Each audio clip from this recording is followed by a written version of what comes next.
Welcome back to my channel where I explore all things succulents and many other hobbies that I really enjoy. And today I want to just bring to you a table that's in my kitchen nook that kind of helps me get that summer vibe.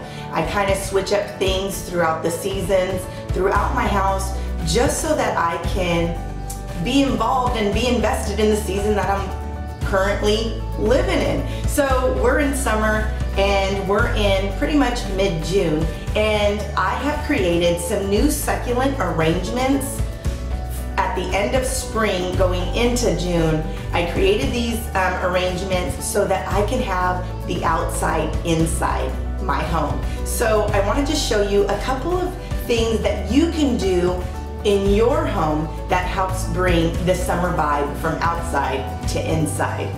Here's one small succulent arrangement that I put together by using this pot right here that does have a hole and a water catch plate at the bottom that's connected. So it's not like the bottom is removable. It's totally stuck on there. And I got this pot at Walmart for about like $5 or so. And all of these echeverias that are right here are all clippings from my succulent garden from my front yard. As we get into some future videos, I'm going to go ahead and share with you how you can propagate some of your already succulents to make new ones, and it also helps save money in the end. This cactus right here with the zebra stripes, and I believe the nickname for it is the zebra aloe, if I remember right. I got this from my local farmer's market. They have one every Thursday. Picked this little girl up for $5, and I'm so excited because I knew I wanted to make this one the focal point of this arrangement right here. So let me go ahead and bring this a little bit up close so you can go ahead and see this right now.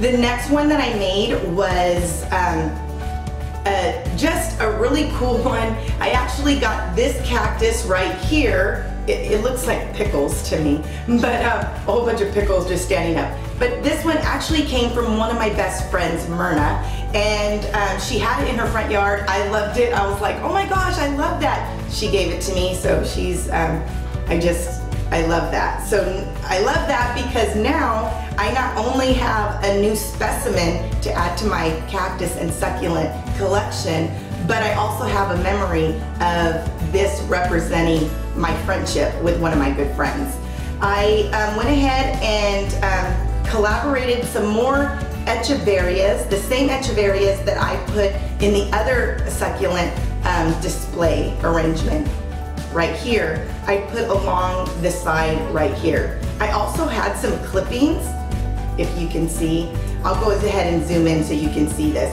Some clippings from the jade, succulent jade plant that I have.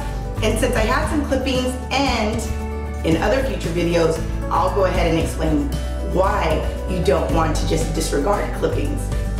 You just stuff it in there is what I did, and I know that it's gonna continue to grow.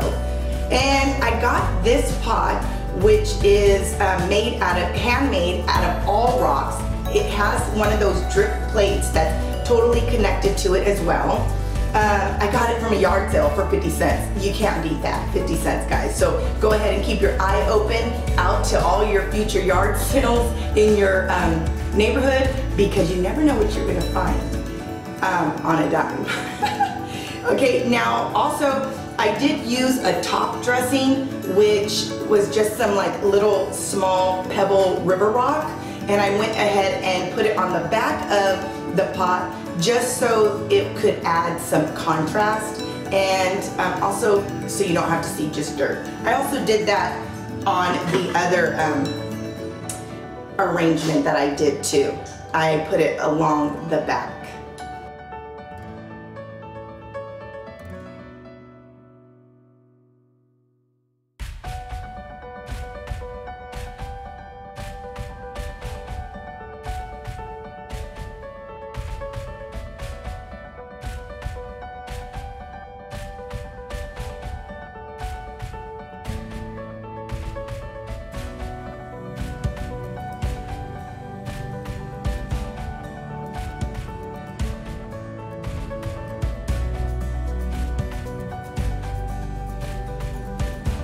Here in the middle of my table, you can see that I went all out with a bang. I wanted to go ahead and fill in the center part of this table. And I went and along with all of these, besides one of these succulents are all clippings from my garden. This is like how you can save money, because succulents can be very expensive. I mean, starting from like $5. I mean, a very little clipping you can get for like $3 something. It all adds up. So once you get the hang of knowing how to propagate and utilize clippings so that they can grow, I mean, you can definitely make a really expensive looking arrangement for not that much money at all, because you're using what you have. I used a terracotta pot at the bottom, and then and it has a hole in it, but it doesn't have a catch plate. So I have another bowl underneath it to catch that water. And then periodically, because as you can see, there is a lot of sunlight that does come into this kitchen area, but some of my plants aren't in the kitchen area. So I do go ahead and take these outside periodically throughout the month so they can get that direct sunlight that they so desperately do need. As you can see, some of these start growing fast, like they start stretching out, and that's because they're looking for the sun. So they definitely do need the sun. So just remember that when you are adding your succulents and cactuses inside the house, you do want to make sure that you're putting them in a well-lit area where they do get some direct sunlight. It doesn't have to be 24 hours of the day, but as long as they're getting some direct sunlight, I mean, that's what they need. So if you don't, then go ahead and make sure to do what I do and take them outside so they can get that during the time of the month that they need them in.